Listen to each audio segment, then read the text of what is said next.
Welcome to The Sparky Life. I'm your host, Leah Lamella. I am here to create the sparks in your life.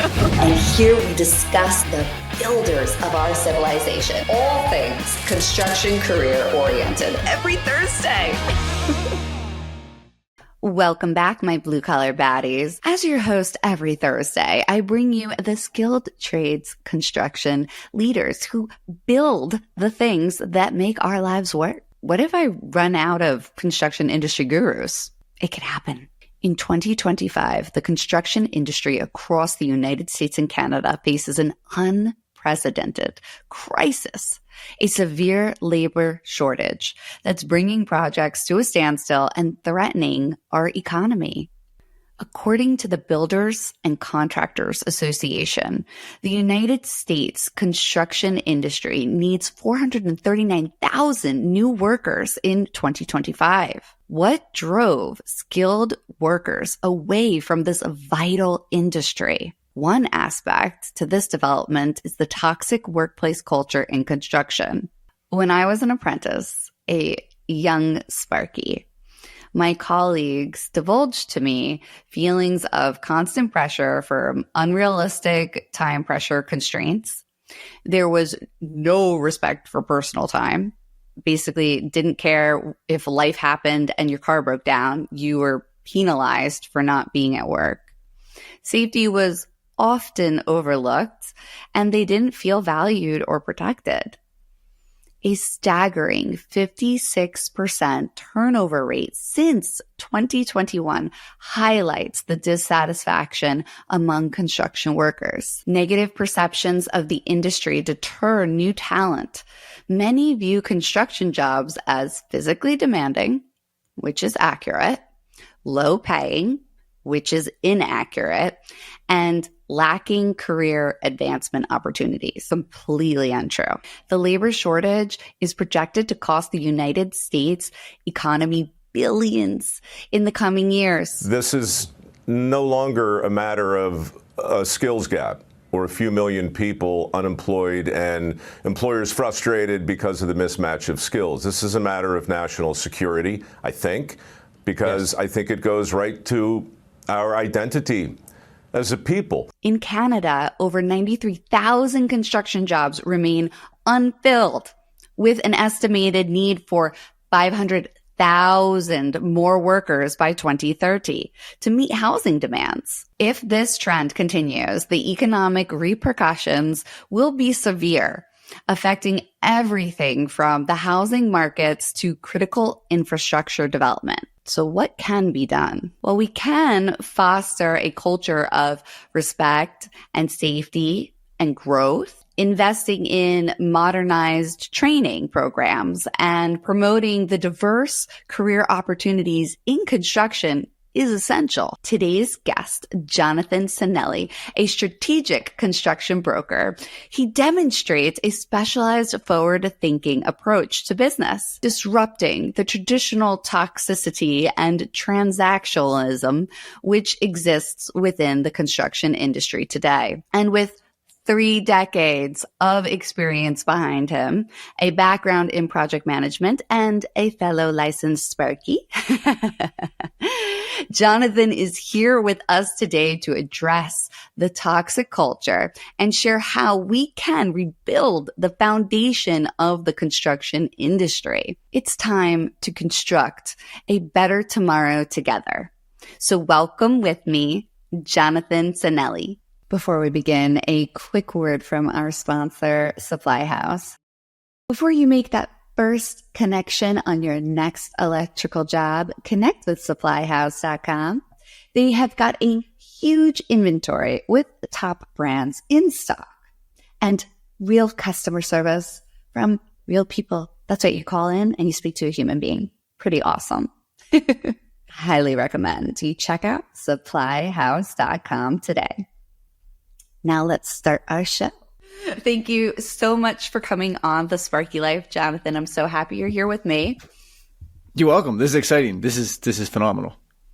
I want to express how grateful I am for social media and the internet and Sparky Life, because I wouldn't get access, or I wouldn't be able to be introduced to amazing people like you without these types of like platforms. And so share with us, who is Jonathan? What's your background in construction? Thank you. I took a deep breath. I mean, that's it's such a wonderful question, and it's like, who am I? Well, that's a real deep philosophical question. Who I am today, from a construction background, a professional background, I am a licensed electrician, project management professional, certified coach. Yeah, I was born into it. We had a family business, so when I was 8 years old, I was cleaning toilets, sweeping floors, and I got into it. And it was like, okay, start sorting boxes. And then it was driving around deliveries, cleanups, that sort of whole process, to getting on the site and getting my license and learning estimating and procurement. And I found my desire actually in project management. And that's where I spent much of my career. The last, I would say, 15 years of it was within the project management realm, because I just loved it. I loved connecting people. I loved being around people. I loved the energy.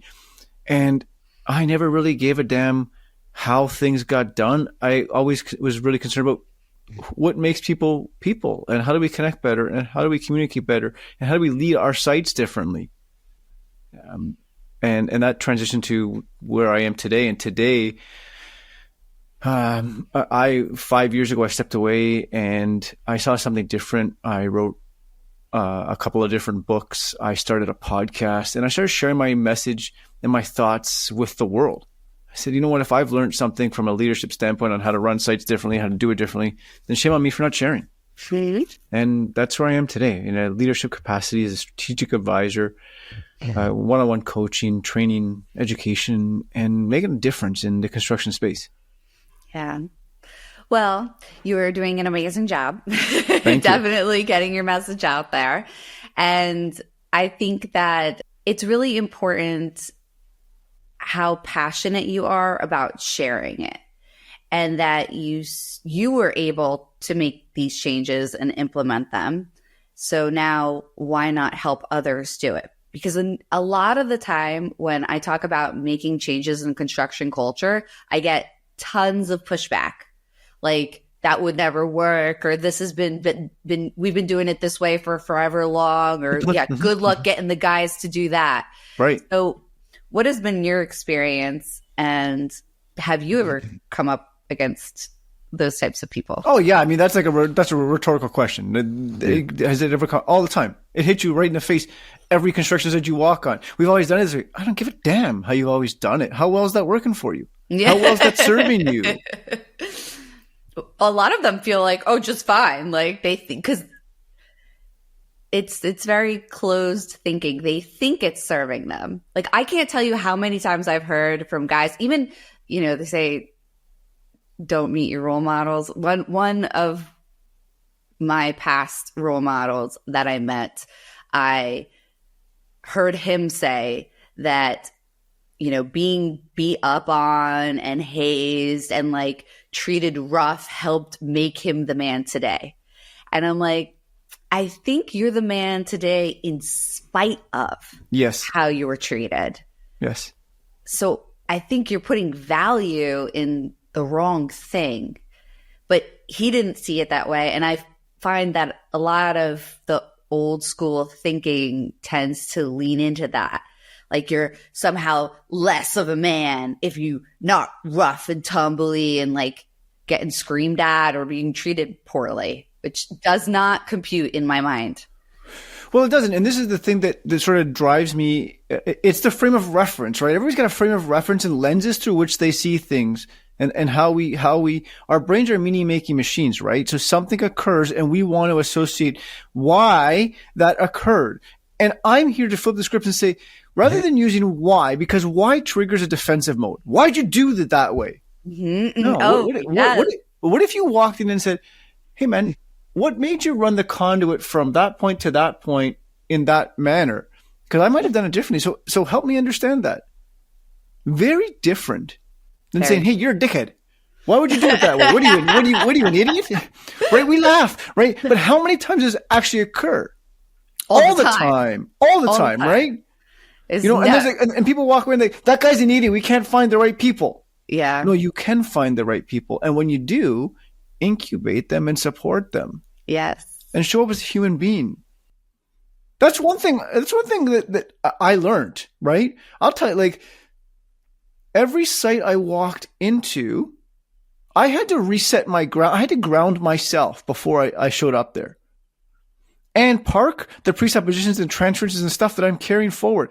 I'm not going to walk in and dump upon somebody all my energy that's not serving me well. And I'm not going to dump upon them the woes and the things that are occurring somewhere else if it doesn't affect them. That's not right to somebody else. I don't need to share, Leah, I don't need to share with you other things unless they're going to impact you. Hey, Leah, I learned of this and this might serve you well to know.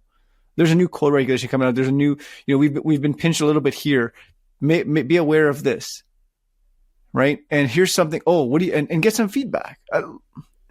There's lots of different things, but thank you for letting me rant for a little bit there. No, you hit on a lot of great stuff. So the first thing I want to draw out is the why. Something I learned very quickly, which I've said on the show before, is that as a female apprentice, I would ask why, like, why are you doing it like that? And I got a lot of negative feedback by asking it that way. It was like I was challenging them. They felt like, don't ask me why, because I've been doing this for 2 decades, so do it. Like they were by asking why, it was almost like I was questioning them. But how you just said it was a much nicer way to go about it, because like you said, why creates a lot of defense. So I was asking it because I'm curious and I want to learn, but it wasn't being received that way. So I tell all my peeps, like, as an apprentice, don't use the word why. Don't say, why are you doing this? Say, how did you do it? Or like you so eloquently put, I was thinking I would do it this way. I want to understand your way, that kind of, right, dialogue. And another great thing that you touched on was when you're walking onto the job site, your energy, right? And how you're conducting yourself and what you're delivering to the group. Right. So what do you do that's different when you go onto a job site, and what have you implemented that's different that you've gotten great results with? That's a heavy question with so many different parameters. And I mean, it depends on what I'm walking into. It depends on the relationship. If there is no relationship, well, then it's like, look, I'll tell you, here's a real life story, right? Zero relationship. Here's a great one. I walk into a job, and this is rough. So, this might trigger some folks, and it's real shit, folks. I'm walking onto a job. It's a prominent job in Toronto, in Yorkville, and this job is like, the slab is done. It's a really rough job. It's way behind. All the project management metrics are off. And at this point in time, I stepped in as a lead project manager and our foreman on site. And I didn't know the guy. He had been in the company for 20 years as head of I. And I walked in, and you get a picture of this room. It's like it's stereotypical, and it's true. Steel door, dark room. You walk in, and there's like smoke, right? And I'm like, there's so much smoke here. It's so thick. And I'm a little guy, right? Like 5'6". Jeez, I'm small. So I walk in the space, and I don't know these people, and all of a sudden it's like, who the fuck are you? Right? Like, very aggressive. Yeah. Wow. Right. And then, the foreman armors up and is like, he's my boss. And I hate that word, by the way. So direct all questions towards him. And then it was just like, whoa. You go into a defensive mode, and I just stepped back and said, okay, folks, let me commit to you this. Let me take in all the information. Let me learn and seek to understand. And we'll get back. We'll circle back around. And when I left that meeting, the easy thing to do was to sort of like lambaste the foreman. What are you doing, man? Like, who the hell are you? And on and on and on and on. Instead, I just put my hand on his shoulder. I'm like, let's go for a walk, man. Let's go get a coffee down the street. That's great. I want to know who you are.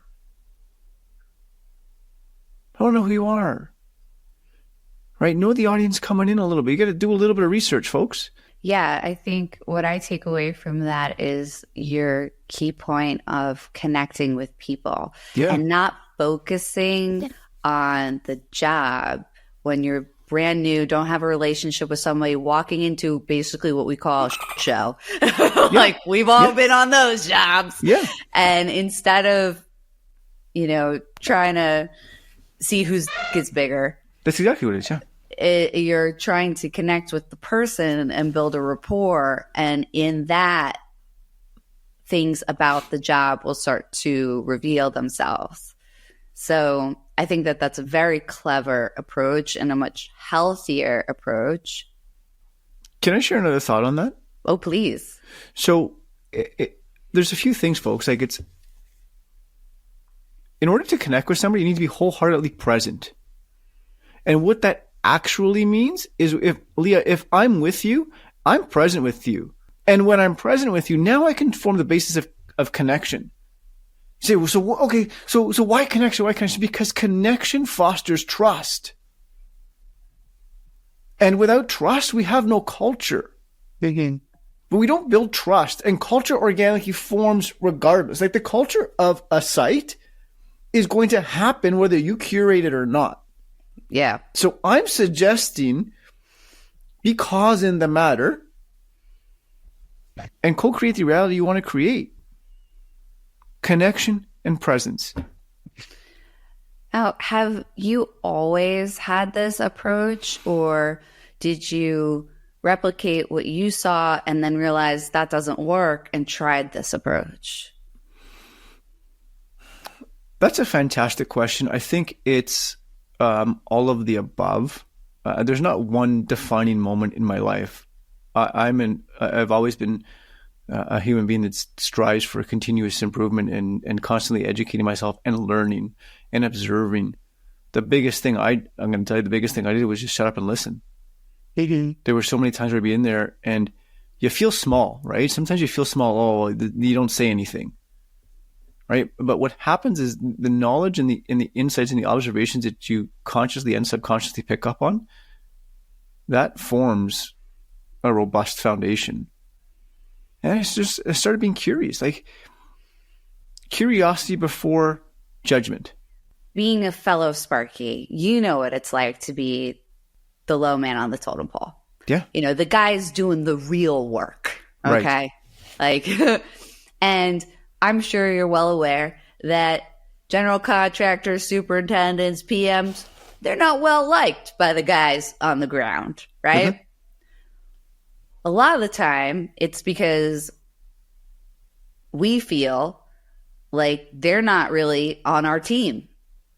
A lot of the time, it's like they're looking for that scapegoat. They're looking for someone to blame. They're looking to, save their own ass. And so extreme distrust. You have a strong background as a PM. How would you approach that? Because you're already walking into a situation where people don't trust you. You're already walking into that. So how do you help build more trust other than we talked about connection, but when you're in a position where you're already being kind of boxed in as, yeah, I'm not telling him what's really going on, or I'm going to avoid him because, he's just going to look for that change order and f me over. Yeah. Right? Yeah. Something magical happens when you actually get in the trenches with folks, right? No, don't be a dickhead. If you show up at site at 9:00, you better have coffee in hand, or you better have something in hand, right? Don't be that doesn't give a about people, right? And don't come on the site, folks, overdressed like you don't belong there. Put on a damn golf shirt, a pair of jeans. Look, and then you know what? Like, go for. This is the other thing is when you actually intimately know the job, and you walk the job, and guess what? You say hello and shake somebody's hand, head up, shoulders back. That makes a difference. And you have blind faith and trust in people. You walk onto a job, and subconsciously, human beings are always sizing each other up. Oh yeah, right. So you walk on like curiosity. If I don't know the foreman, I better get to know him well or her well, and I better trust them. Blind trust, blind faith, man. They're in a role, obviously because they have the skill set. They know what the hell they're doing. So learn from them. And be curious about everything. That's what it is. Let's take a quick break to hear from our amazing sponsor, Supply House. I don't know about you, but I hate shopping. As a businesswoman, my time is very valuable, just like your time is very valuable. And how I choose to spend it is imperative. But if I need to shop for supplies, and sometimes I do, I just want to check in and check out. Supplyhouse.com is a total shortcut for parts shopping. You don't have to drive anywhere and try to fit it into your schedule. Just visit their website and order anytime. Super easy. They're like the Amazon for the construction community. They have thousands of electrical parts from all the leading brands. Wiring, low voltage, industrial, you name it, they got it. The deliveries are fast. I love it. And I know you will too. Plus, their customer service is outstanding. You talk to real people, like humans, no AI bot nonsense. Everyone there is friendly and knowledgeable. So if you want fast, efficient, quality parts, use supplyhouse.com. Order the parts the easy way and get them delivered right to your door at supplyhouse.com. Now, let's get back to the show. Basically, for people that are not in our construction industry world, this is on average what happens is a job is underbid almost all the time, meaning they don't have enough hours, it's not enough, materials, it's not enough this, it's not enough that, they didn't think of this ahead, they didn't think of that ahead, everything's under time pressure. And that's like your common thread throughout a lot of jobs, right? And so how the whole structure makes money, or the people within that system make money, is doing things like change orders, which means, well, we didn't plan for this, and now you're telling me we have to do this, so we have to add cost, right? For people who aren't familiar with change order, right? So in order to do that, the approach is, well, it's your fault that you didn't foresee this need, and so you must pay for this additional thing. And so it's almost like a game of who can I find where someone f***ed up so that I can then gain more income off of a job that isn't really set up to make income in the first place, right? So the whole system is flawed from the gate, because that's so much negativity and so much pressure right there and then, right? So how can we start to, in a system that's already broken, quite frankly, how can we start to cultivate trust? Because you're lucky if on your own team, like your own PM and then your foreman and then your subcontractors are all aligned and support one another. That's a phenomenon within itself, let alone getting on a job site and having all the other players work together, trying to make sure everybody is making money, that we're problem solving together to make sure we're rising together. That's like asking for a fucking miracle. Like, I don't know if I'll ever see that in my lifetime. That's asking a lot from like the way of this structure is. What are your thoughts on that?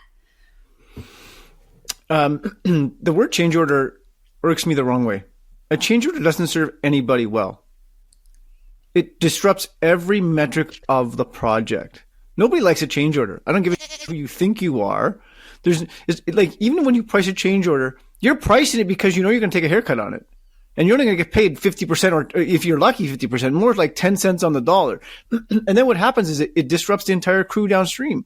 It is so painful. Like, oh, we have a change order. I have to go back and do it. You know what the scope of the change, the scope of work is? A pain in the ass. Nobody likes them. So how do you get around it, right? So the question is, how do you get around it? Great. It takes awareness up front to have the uncomfortable conversations and deal with it up front with the scopes of work. I'm talking before it even hits the site level. Whether you want to engage in a design build or a partner or joint venture partnership, or simply as a project manager, folks, or owner, have the damn decency to be diligent, read through the scope of work. And then, like one thing I always did was after I read through the scope of work to make sure that it aligned, I'd have a kickoff meeting with the foreman. Hey man, here's a set of drawings. I'm going to take them for a week and I'm going to go through everything and identify and circle things, highlight things that I'm curious about. Can I ask you if you do the same thing? Does that make sense? Because what we're going to do here is we're going to issue RFIs up front. We're going to get it clarified up front, because then we'll build into the scope of work. Because what I want the foreman to do, I want to see you succeed, man. I want you to know the clearly defined scope of work and not have to deal with change orders. Yeah, okay, so now it's a magical world. Okay, yeah, right, Jonathan, you're going to get a job with no change orders. They actually do exist, folks. But so... Well, I will be so happy when I find that. Well, yeah, it depends on how you engage in the contract, right? When you find design build and design assist, there's buffers put in because there's things like we don't know this yet, so we'll put it into this bucket, right? But for the folks on site, by the time it gets downstream, it's already semi-designed or they're part of the design process. Right. So then the question is, okay, well, like what happens when we get a change order? How do we pivot through it? I can tell you that like some of the big players that I've worked with, I've literally been told, find change orders. That's how we make money. Get as many change orders as you can. That's what I'm told to do. So if you break that down to like, I'm really making this linear. So let's understand that. But if you make it really linear, they're saying find the problem and screw your customer so that they have to pay for it. That's what you're saying when you're like, find as many change orders as you can.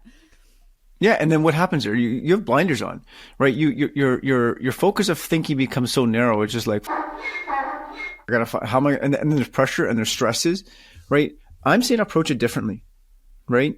There's always contingency funds in every single project. There really is. You need to dig for those. That might not be at a foreman level.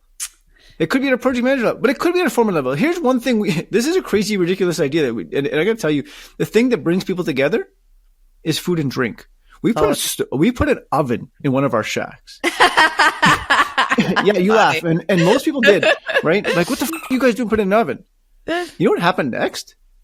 The plumber came in and goes, man, you know what? Can I use your oven? I'll put a sink in here so we can wash dishes. And the HVAC guy came in, and it was on P1, and they cored a hole and they vented it. They put a hood fan in. And the next thing, like we cooked turkey dinner for Christmas. And what it actually did was it brought everybody together. And you know what happens there? When there's food and drink around, people are humbled. Okay, find the fucking changers. What does that actually mean? Guys, what's going on? Right? This is really what's happening. Give me some creative thoughts.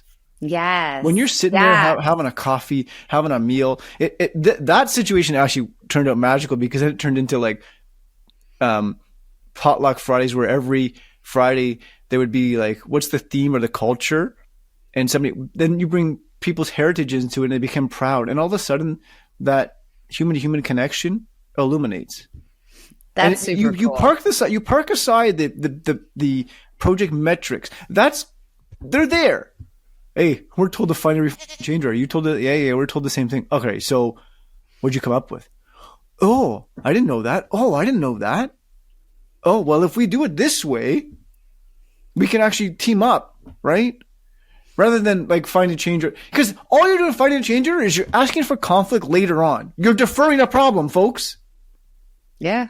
But that's how they're like, well, that's how we're making money, because instead of bidding the job properly, the thought process for so long has been just get the job regardless of whether or not it makes sense money wise, and then screw the person that picked you to get as many change orders. But then who the hell's going to want to lead a site? Because you know what? After you get burnt out, I don't want to deal with that. Instead, it's more powerful to say, hey, we had some challenges in this job. Let's do a lessons learned.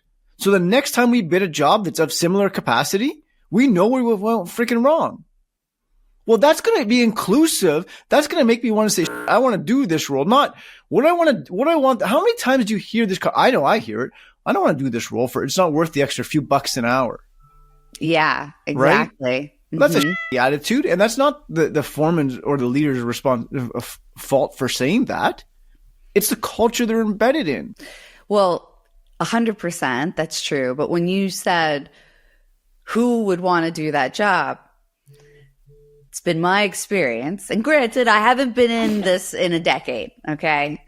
You know, so my experience has been that that's why you get a lot of narcissistic like personality types, a lot of poor character personality types in these roles, because superintendents are given a lot of power.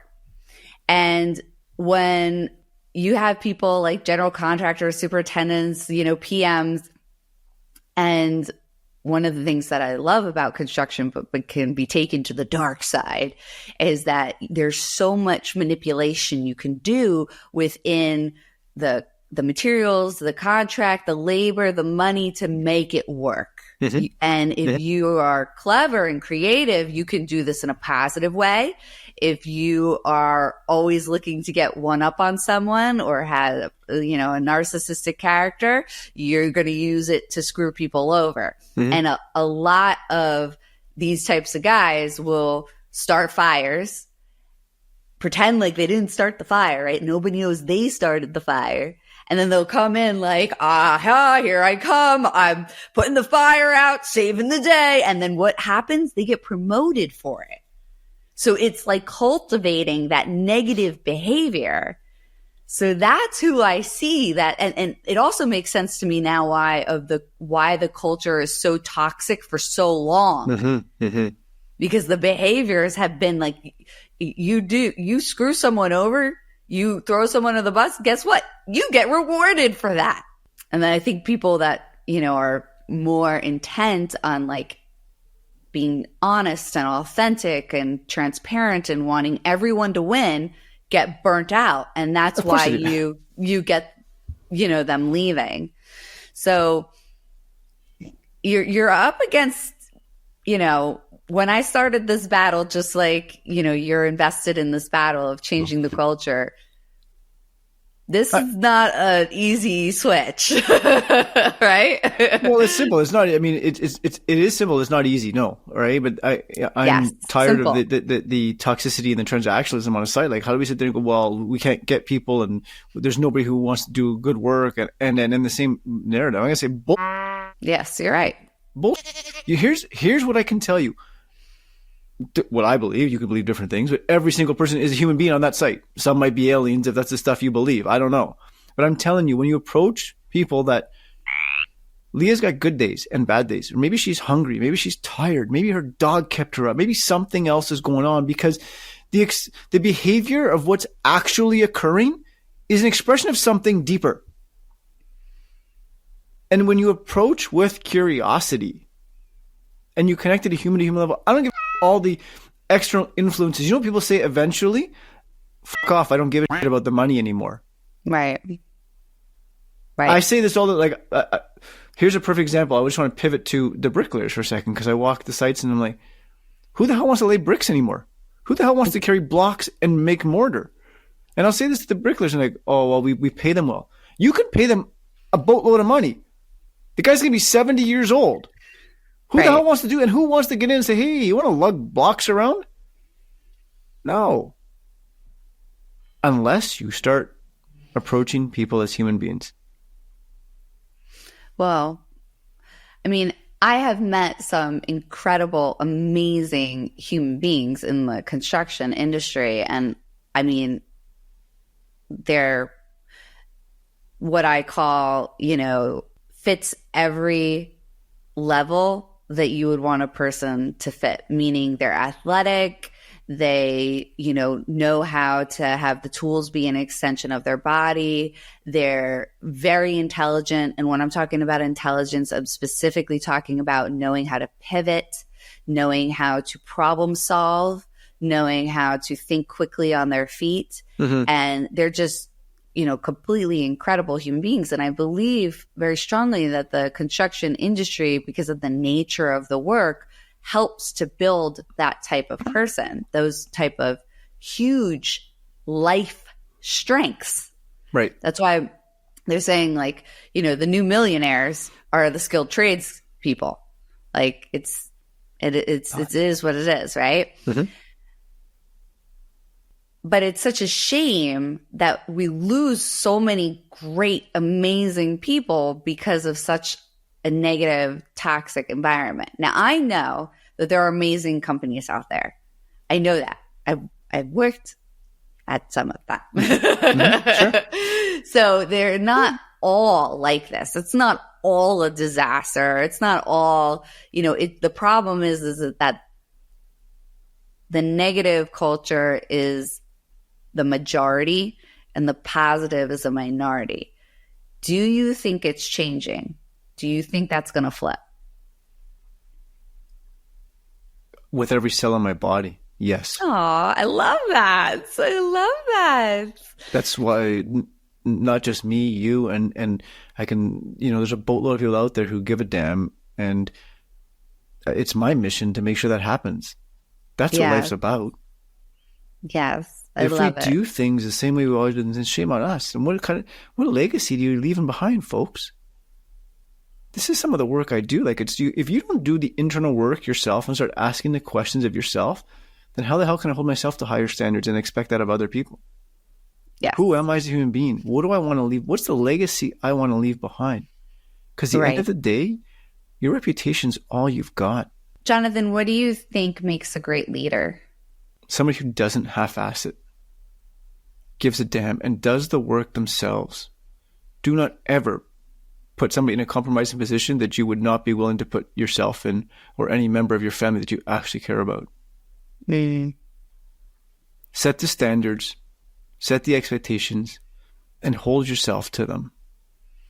And stay curious. Like, the biggest thing for me is if there's one thing, if I was to say one thing, listen to learn. Because when you stay curious to understand what's happening around you, that's what makes you a human being. That's what makes you an exceptional leader, because you learn things. All right. This conversation was amazing. Thank you so much, Jonathan, for coming on the Sparky Life. You are a pleasure. Thank you. I think you gave us lots of juicy gems along the way. Tell people where they can find you and about your podcast. Sure, you can find me at my cell phone's 416-717-4139. I lead off of that because I am a human-to-human that loves to connect, and I'm a telephone person. Call me, text me. I'm all over Instagram, Jonathan A. Sinelli. My website is peoplefirstleadership.ca. And I think I covered it all. Did I miss something? Anyhow, that's you'll find me.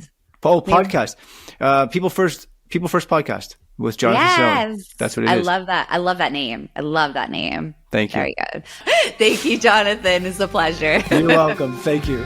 The Sparky Life. Don't forget to subscribe. Create the sparks in your life.